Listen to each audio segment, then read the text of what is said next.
And I walked into the video review, and honestly, I've never seen so many people at a video. There's about 100 people in there, because word had got out that you don't want to miss this.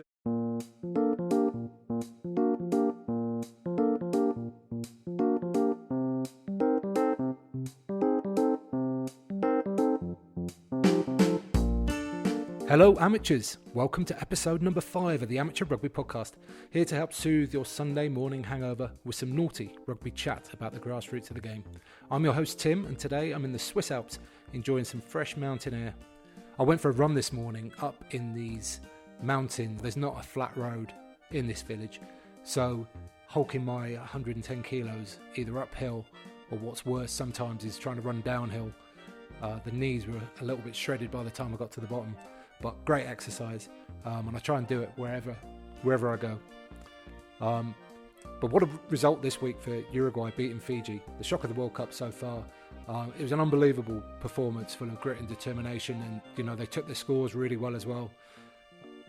I was lucky enough to spend a couple of weeks in Uruguay earlier this year, where I managed to take in a game. I watched them thump Canada at home.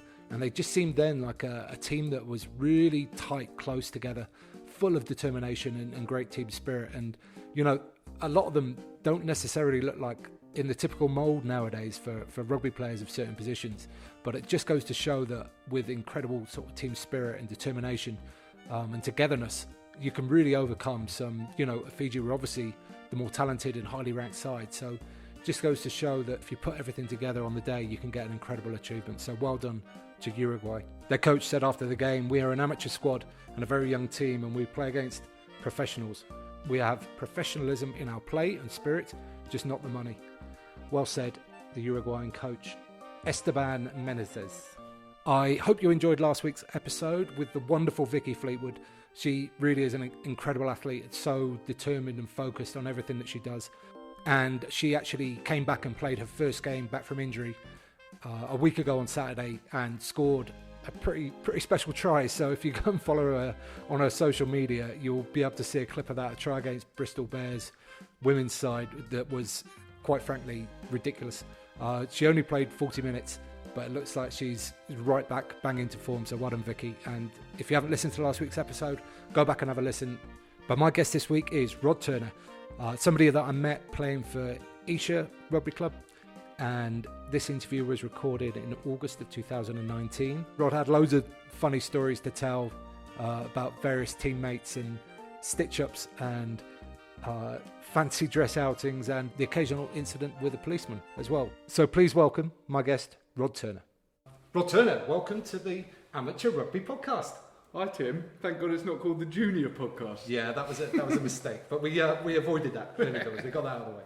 So Rod, I'm interested in how you started your rugby journey. Like, when did you first pick up a ball, and tell me a bit about that. So I went to Richmond Minis when I must have been about 8 or 9 years old, and played there kind of every Sunday for probably about 2 or 3 years. Yeah. And met some of my mates I'm still mates with today.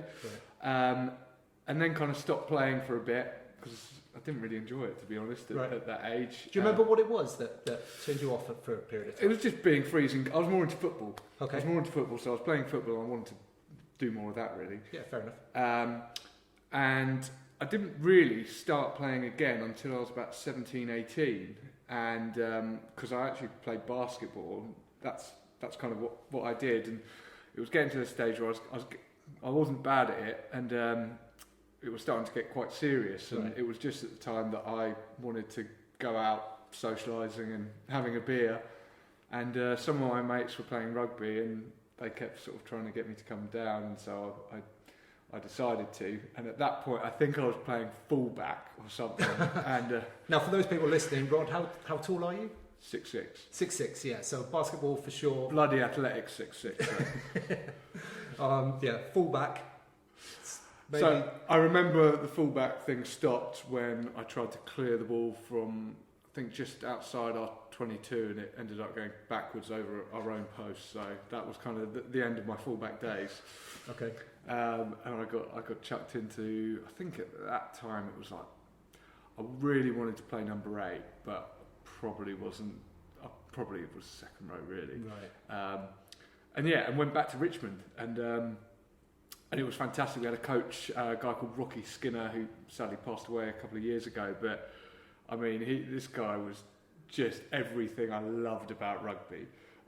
So at the age of sort of 17, 18, after training sessions, there was jugs of beer in the sun in for us, organising tours, like getting us all into kind of the whole. He was very old school, the whole rugby ethos and social scene of it, and really like we went on rugby tour. I can't remember where. I think it was somewhere posh in France or something. And quite often the place isn't that important, is it? Yeah, exactly. And it was it was one of the best tours I've ever had. It was so much fun, and from there I was like, yeah, this is for me. This. Yeah. So from there, so you're playing at Richmond.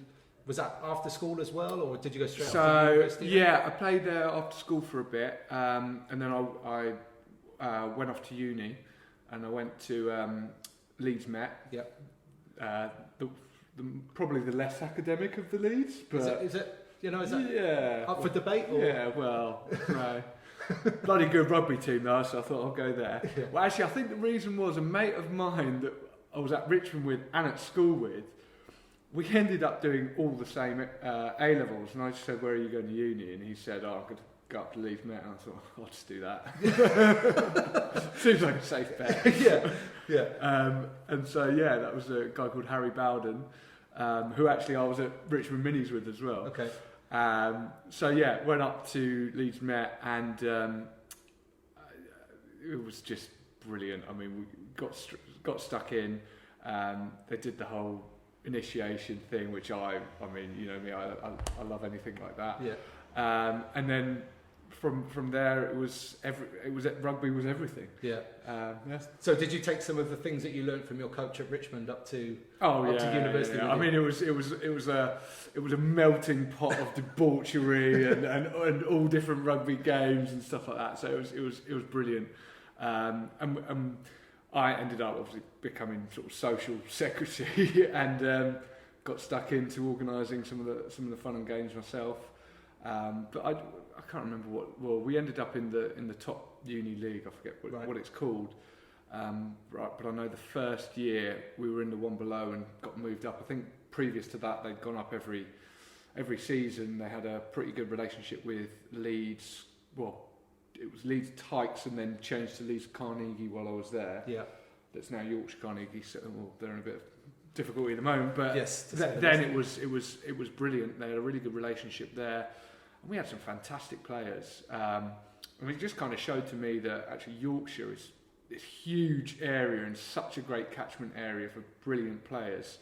That unfortunately, without a decent club there, they end up going everywhere else, which is a bit unfortunate, really. But yeah, it was fantastic. And then I started going to play.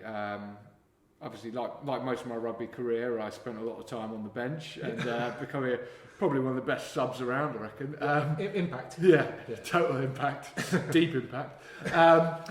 And then when I started playing got into the A-League at Leeds Carnegie. Okay. So I was playing there, and then they wanted me to just get more game time because being on the bench and only playing sort of 30 minutes a game meant my fitness was pretty terrible. So went on, started getting some more game time at Bradford and Bingley. Right. And that was, I mean, it was just like Richmond, but in Yorkshire. It was brilliant. Yeah. Like the atmosphere was fantastic. Like brilliant bunch of guys.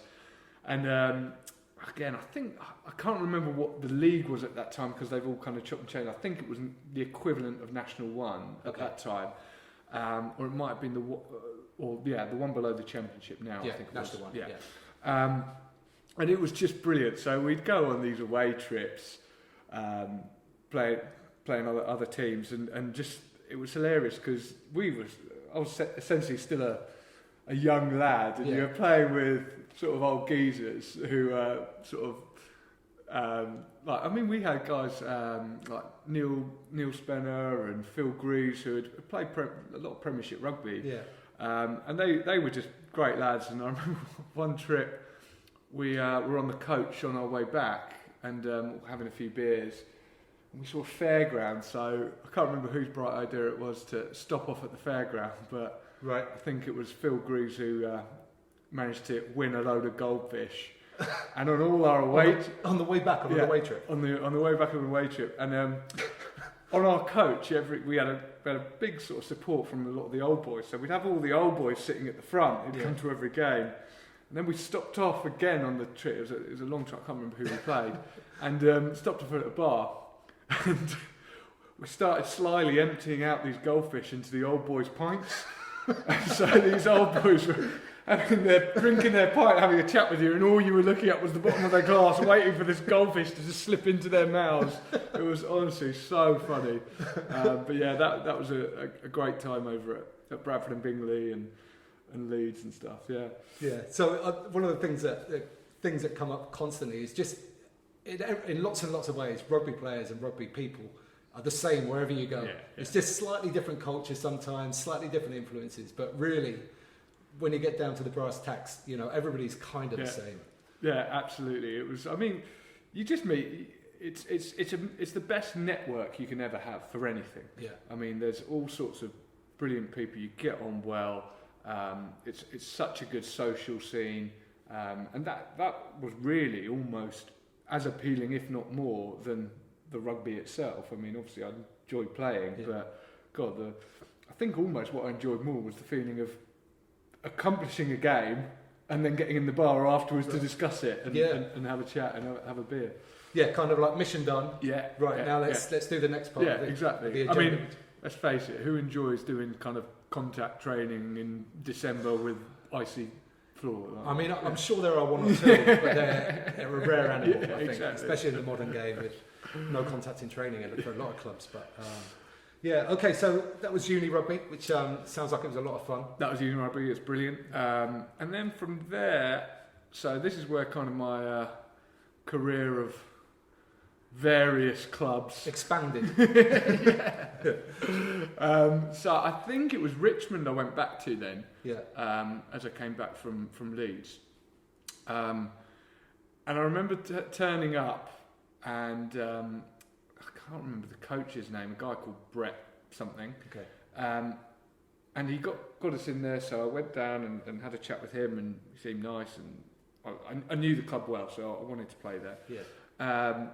And he said, right, we're going to do a pre-season tour to Jersey. So I was all about the tours. So I was like, fantastic, sign me up, I'm in. And then I turned up to the tour, and we didn't have a coach because he'd quit or just been sacked or something had happened. Oh, okay. And so there were, I don't know, 40 of us going on a pre-season tour with no coaches. Yeah. So that sounds like either amazing or a complete disaster. Well, it ended up being an absolutely amazing trip because what would happen was everyone kind of bought into the philosophy of, look, let's work hard and then we'll earn the right to play hard. So every morning, regardless of what had happened the night before, you met for breakfast, you went out, did a solid training session into the afternoon as well. So it was a lot of training happened, and then every single night, I mean, we were out. So it was enjoying everything that Jersey has to offer. Yeah, exactly. So it was an exhausting trip. I was sharing a room with another guy who's been around a few clubs in London, Paul Wilson. So that was good fun. And again, some of my best mates that I'm hanging around with now were guys that I was playing with then. So it was brilliant time. Loved it. Then we got back from tour first. What league were Richmond in at that time? They're still working their way back up. They were working their way back up. So I can't remember. It was. I think it was the National Leagues, but probably the bottom one. So I think then it was National 3 South or something like that. Yeah. And then we got back. So they finally recruited a new coach who came in, and we'd all, obviously everyone bonded really well on that trip. And we came back. We had the first game, and I actually had a really good game. I think I scored 2 tries, which is unheard of, really. For your whole career. I thought at one point I considered going back to fullback actually. And and then we had a really good night. And then the next day, I got a call from the coach asking me what happened last night. And I think there was a bit of an issue with police involved and things like that. But anyway, I didn't play again. Okay. I mean, I was going to ask about why you moved on from certain clubs at certain times. Okay, that's So yeah, on that one. So so from there, I then went to Ealing. Okay. Where we had sort of Mike Cudmore coaching, or as we like to call him, Two Scoops, because in the showers afterwards he'd do a double-hander just to make sure everything was nice and clean down there, which was one of the most appalling scenes I've ever seen in my life. But yeah, it was a great club again, and they had just the setup there was fantastic. Obviously now they're doing really well, but back then again they were moving up the ranks. Yeah. And the guy who owned the club, guy who owns Ealing Trailfinders, just really bought into it, threw some money at it, and the setup was fantastic. I mean, it's pretty much similar to what it was now in terms of facilities. Yeah. But the coaching was great. Had some amazing players that kind of quite big names at the time who had come down from other clubs to sort of, I don't know, do their last couple of seasons there. And it did. Like who? Can you remember some of the names from that? Oh God! We'll edit this bit out. Ali James, who had been playing at Wasps. There's another guy who had been at Northampton, who, to be honest, was a bit of a dick. Right. But everyone, he was a fucking good player. Yeah. There's a couple of them, and it was a weird atmosphere there because there was a big kind of, there was like half the squad were very. All the lads that kind of had all got onto uni together and things like that. There's a big group of guys from St Mary's. Yeah, it was St Mary's, and they were a really good bunch of lads. And then there was kind of like the older guys who had come down a level to kind of finish up playing. And everyone gets on great, but it started to get a bit cliquey. But it was a really good club, and I played a season there, and then thought I was going to be playing the next season. And I can't remember. I think what happened was we didn't get promoted that season. Okay. And they had given out all these contracts to sign. So signed the contracts, and then they had waited until about June. So bear in mind that pre-season would have started kind of beginning of July to say, actually those contracts are void. Here are your new contracts, and the new contracts were very different to the old ones. Oh, I see, okay. And I was a bit annoyed by that because I was kind of, well, hold on, I've based everything on this and you've waited so that we can't find other clubs. Yeah. And so that just left a bit of a bad taste in my mouth. And so a really good mate of mine, Sam Stitcher, who I'd played a bit with in Leeds, was playing for Esher. Mm-hmm. And he was saying, mate, come to Esher, it's like, you'll love it, great bunch of lads. And I thought, oh God, another move. 3 clubs in 3 years. Yeah. and said, oh, all right then. So I went down and met Mike Schmidt, who was the coach. And he was a great guy. Sam I knew really well, so it was kind of like, look, if he said it was decent, and he was one of the best players I played with. Yeah. And I just thought, look, if he's enjoying it and loving it, he's much more serious about his rugby than I was. Yeah, good barometer of the club. And I thought, okay, well, it's clearly a good place to be, and went there, and then I think I had about 4 seasons there, so which is weird for me. And loved it. Had a really great time. Yeah. Cool. So, what were some of the highlights from the time at Esher? So, the things that I think about with you, Rod, like the social side of it, you're always a massive central part of that, as you know, obviously being involved, but also organising lots of stuff as well. So, one of the things when we were at Esher at the same time was the pre-season trip to Italy, one of them. And I'd like you to tell the little story about a certain flash mob in an Italian town square, including like what we were dressed as. And so we had I think what we'd organised was a night. The last night out was to be something was happening with Michael Jackson at the time, so we were like, right, everyone's got to bring a white glove, and I think that was it. Yeah. And we're going to go out for a theme night, and I was into my dressing up at the time, not like that, and I actually had quite a full-on Michael Jackson outfit with all the glittery socks and glittery shirts. Yeah, you had everything. Yeah, face mask. Could have been like, Jacko, really. Well, I'd like to dance. And yeah, so I came with that. We had a bit of a court session, which went down well.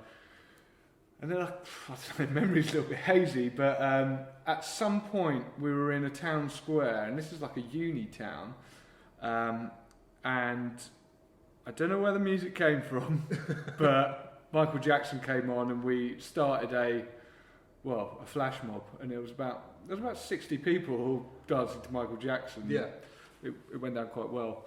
Yeah, it's a bit of an odd sight, I think. For imagine being a local in that small northern town in Italy, and suddenly there's 25, 30 blokes dressed as Michael Jackson. Yeah, but there were random people like that joined in as well. Yeah, part of the magic of it. Okay, so on from Esher, where do we go next?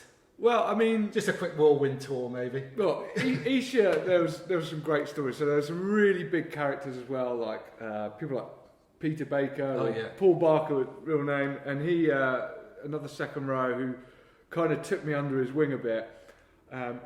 He was just everything that happened where he was involved in a hilarious story. So I think one of the first times I met him, he was on the physio bed, getting a rub before a session.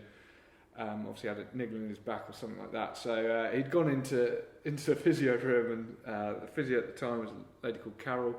He said, "Oh, Carol, can you deal with my shoulder?" And I said, "Yeah, that's fine. Take the shirt, get on the bed." So he took his shirt off and got on the bed, and I was sort of standing there, and I just saw Carol's face sort of go white, and just she didn't do anything. So he was lying there for like a minute, which seemed like an eternity. He's like, "Hey, Carol, what's going on? Are you going to start?" And she goes, "Well, no, Paul, I can't." I was like, "Why not?" And just before this had happened, Paul had gone to the loo. And what had obviously happened was he'd taken a dump and wiped his arse, but he'd obviously wiped it a bit energetically. Must have been a really dodgy shoulder, maybe that's what injured it. And he'd wiped shit all up his back. Oh my God. And so he was lying on this is like my first introduction to the bloke. He was lying on a physio table cut with shit all up his back. And I'm just like, who is this fella? And we became best mates. Yeah, yeah, I like him. That was one of them. There was another occasion where we'd often get kind of invited to go and audition for like rugby adverts, or they'd come down to Esher and say, "Do you want to?" We're doing one that sticks in my mind was a Guinness advert, and so a lot of the boys would go and you get paid to be sort of extras in Guinness advert for, I don't know, the adverts in the break for ITV, rugby, things like that. And so Guinness had done this thing, and one of the boys is an Irish guy called Kev. So Kevin, he'd got quite into it, and he'd done one before, so he was like quite up for this. Almost an actor. Oh, I mean, God, you should meet his agent. So he had done one of these before and was quite excited by the thought of this. So he'd gone along, and obviously they hadn't called him back. And me and Sam Stitcher had decided that we felt there was an angle we could exploit here. So we got on the phone to him to say, "Kevin, well done, one of the directors from the Guinness ad, we really liked what you did in your audition. We'd like to invite you back for a further audition." Wow. We've shortlisted you. So Kev was really excited by this. And me and Stitch suddenly realised, oh, right, okay, now we've got to do an audition. Yeah. Fortunately, one of my good mates was an actor, and so I called him up to get a bit of advice, and he kind of bought into it. So what we did is we arranged for a studio. We got Kev to come down to a studio where my mate and his other mate, so two actors, were, and the idea was Kev would come in, me and Stitch would just sort of hiding and watching. So Kev turned up in the car, and he sat for about 20 minutes outside, obviously just sort of prepping himself and getting his head in the game for a big audition. Method acting, really set himself. So he came in, knocked on the door, so me and Stitch hid, somewhere where we could hear everything. And the guys, I mean, they were clearly great actors because they fooled everyone. Kev came in, they welcomed him in, asked him if he wanted a drink, they kind of explained the process of what was going to happen in the audition. And then they just went to town, so they had him like taking his shirt off, throwing water over himself, screaming. So we were kind of hid in this broom cupboard, like honestly, tears streaming down my face as Kev is screaming and beating his chest and spitting water over himself. And then I think one of the highlights was they got him standing on a chair and they were like, Kev, okay, pretend you're falling. Yeah. Pretend you're falling. So he's standing on this chair and they're videoing him from up high, going, ah, waving his arm. And I tell you, like, no offence to Kev, but he's not the best actor I've ever seen. So anyway, Kev left thinking, God, I did a really great job on that audition. It's in the bag, Guinness advert, here I come. And we were just crying with laughter. So the guys then edited this video. Oh, so they videoed the whole thing? Oh yeah, videoed it all. Okay. They had a full-on camera, set up lights, everything. Yeah. And so we at Esher I can't remember what it was, like a Tuesday or Thursday. Tuesday night. Tuesdays, yeah. We'd have a video review of the previous game and go through some things. Normally this was a time where people would kind of do their best to get out of having to go to the video review, so you get all sorts of explanations and excuses of why they couldn't make it. And we spoke to Mike Schmidt and said, look, Schmidt, can you put this on at the end of the video review? It's a little sort of prank we played on Kev. And he was up for it. And I walked into the video review, and honestly, I've never seen so many people at a video. There's about 100 people in there because word had got out that you don't want to miss this. There's something good. There weren't enough chairs, if I remember rightly. People were sat on the floor all over the place. Honestly, it was like the premiere. Yeah. And so anyway, we went through the video review. No one taking any notice of anything Schmidt was saying about the previous game, and then he goes, oh, and we've just got one more message. And then this video that had been just edited amazingly of Kev. And Kev saw the beginning bit and saw him walking in and shaking hands with the guy, and his face just went white, completely dropped. He couldn't believe what had happened, and everyone was crying. I think he was a bit wound up by it actually in the end, but it was great entertainment. It was a good sport, but yeah. Yeah, Kev's a lovely guy, but it was I think it's the best stitch up that I've ever witnessed. It was the funniest thing I've ever seen. Yeah, I don't know, is the video still out there somewhere? Do we know? I think Schmitty might have destroyed it, but there's I've seen little snippets come out every now and again. Yeah, it was a good one. I think it was the attention to detail of sort of getting a studio and hiring actors to get it. Yeah, you went to town. You did it properly. It was good fun. Yeah. Cool. Was there anything else from the Esher days? I'm sure there is, but yeah, I've probably shouldn't say. Yeah. All right then. So just a quick whirlwind tour maybe of the several other clubs that you played for in London. Well, so at Esher, I ended up getting all my big injuries seemed to be from nights out. So I think there's a lesson there, mate. Yeah, I think there was one where I was stabbed by a dwarf, and that was when we were at Richmond. I think I was out in a mankini at night after Infernos, and all went a bit pear-shaped and got stabbed in the hip by clearly someone very small. God. And I had to turn up and sort of try and explain that my hip flexor had a big sort of wound in it and I couldn't move my leg, and that was a bit difficult. And then I think at Ealing there was a slippery kebab shop floor which got me. That was about another 6 weeks out, and then the worst one was for my birthday I'd got given some tickets to the UK's Porn Awards Industry Party, which was just obviously a highly classy event. What a lovely birthday present. Yeah, it really was actually. And so got a few of the Esher guys, we all went along, and it was we had a few drinks, had some fun, And then at the end, I think there was two of the boys had got into a scuffle or something was happening.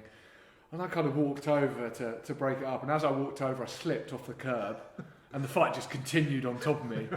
And yeah, I woke up the next morning and I had quite a serious foot injury. And yeah, ended up having to have a couple of operations on it. And oh, God. Yeah, so that was a difficult one to explain. When I think I went back to Esher, the training, and sort of pretended to put on a boot and then sort of looked like someone had shot me down at the beginning of the warm-up and went, oh no, it's gone. The foot was already sort of balloon pretty swollen. I think the doctor was like, I'm sure this happened just now. So, yeah, honest. And that was really the end of it. And I tried to make a comeback. I think it must have been over a year later by the time I'd had all the surgery and stuff.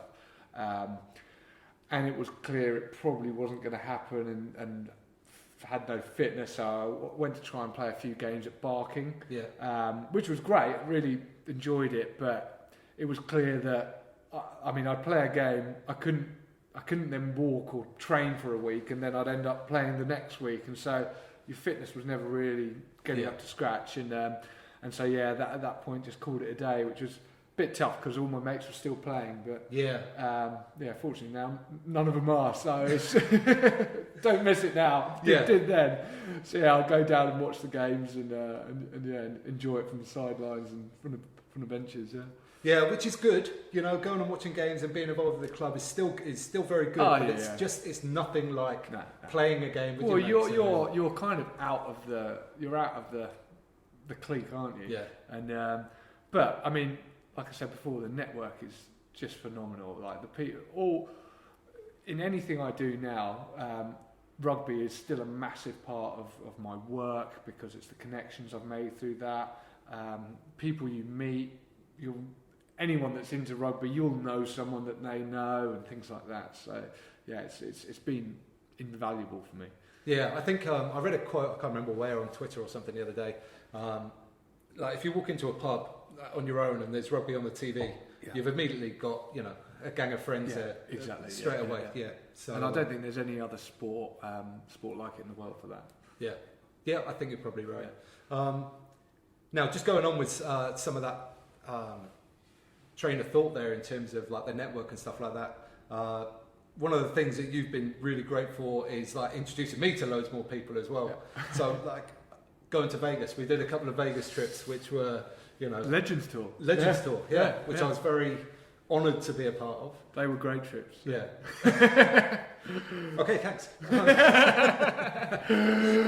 Okay, with that done, we will now move on to the section about the laws of the game, Rod, which I know you've been looking forward to. Christ. I don't think I knew the laws of the game when I played it. Okay, right. Well, this is the point, right? Not many people do, and even the people that know the laws well don't know everything. So it's just a bit of fun. Well, you can't pass it forward. Yeah, apparently not. It's mind-blowing when I found that out. So with that in mind, Rod, it's time to find out if you are a rugger law bore. Sir, are you sure that's correct? Ready, Rod? Yeah. Here comes your question. Could you define for me when a ruck is formed? When the tackled person is on the floor and the tackler is there and there's two people from opposing teams over the ball. Or one person from the defensive team is over the ball. So one person from the defensive team, two people from the attack? There's two people on the floor, or there's the person that's been tackled is on the floor. Yeah. And then there's got to be one person from each team over. Okay, you're very close. You're very close. I'm going to. The other one. It's the other one. No, you're very. It's so close that I'm going to say that you are a rugger law bore. Yes. I'll just read out the definition exactly so it's clear. So a ruck is formed when at least one player from each team are in contact, on their feet, and over the ball, which is on the ground. Yeah, and on the feet. Yeah. Mate, that was close enough. That was Give me that one. Yeah, well done. Okay, on to some quick fire questions now about stash, which is top favourite topic of mine.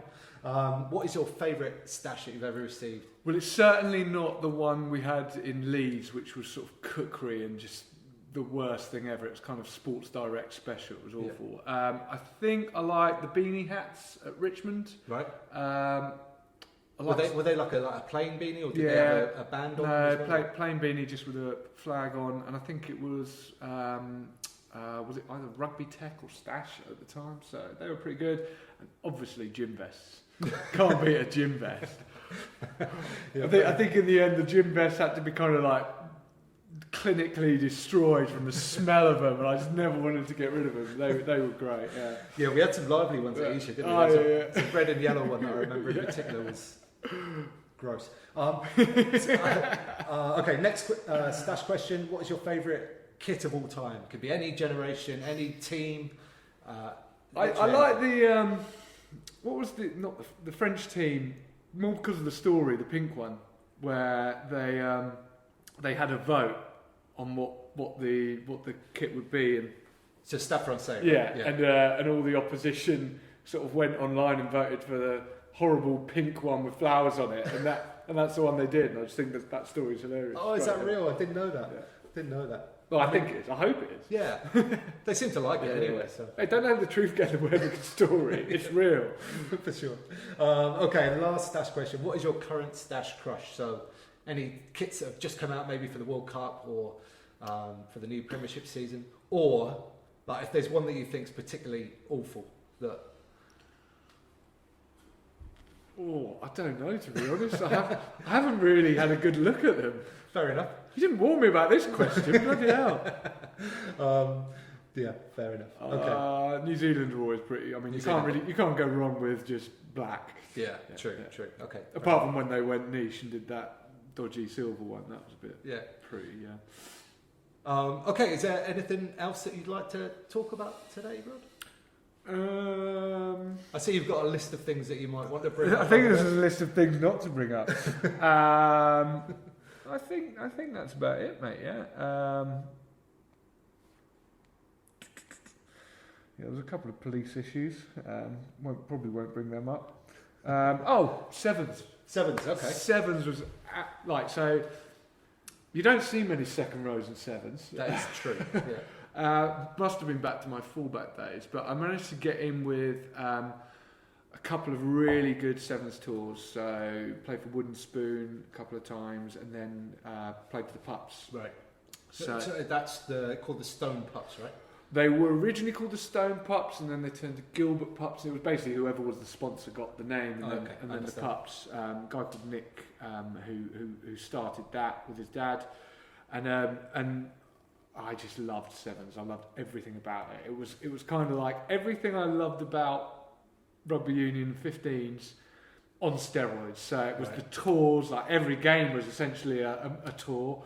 Because you're going off to Amsterdam, or we did Vegas, we won the Vegas one and things like that. So obviously I love the whole social aspect of that, and it was just the speed of the game,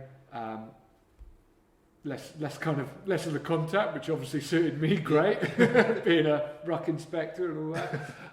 Not too much training, I'm sure. Nah, not too much training. And then even when I kind of was injured and couldn't play, I still would go and help manage the sides. Oh, that's really kind of you. It was good of me. Yeah. I remember putting in a lot of effort to go and manage a team in Vegas, actually, one year, which was, You're just giving back to the game all the time, aren't you?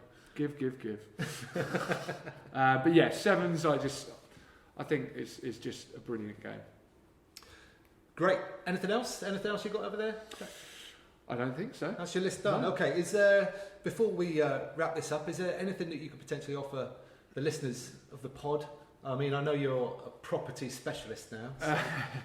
Yeah, well, I own a property investment company, so I guess if there's anyone that's interested in property investment or wants some advice on property investment, I'm happy to do a call or a consultation and give them some advice on what they're looking for. Brilliant, mate. That's fantastic. What's the best way for people to get hold of you?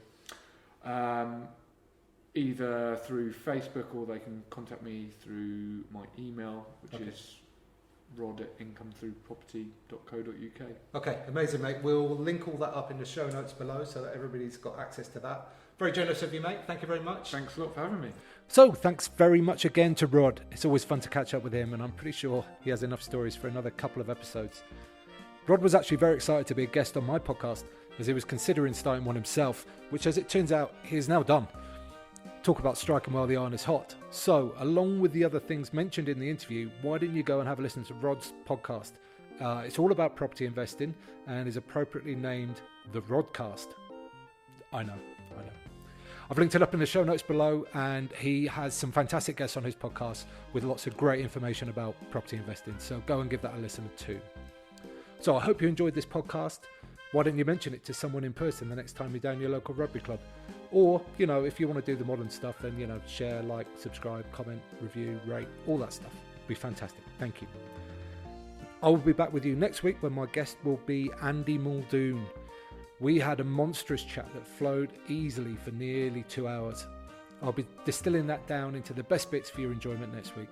Now, I've been in these mountains for a few days and I've yet to sample a cheese fondue. There's a likely looking spot just down in the village, so I'm off to rectify that now. Until next week, get out and play.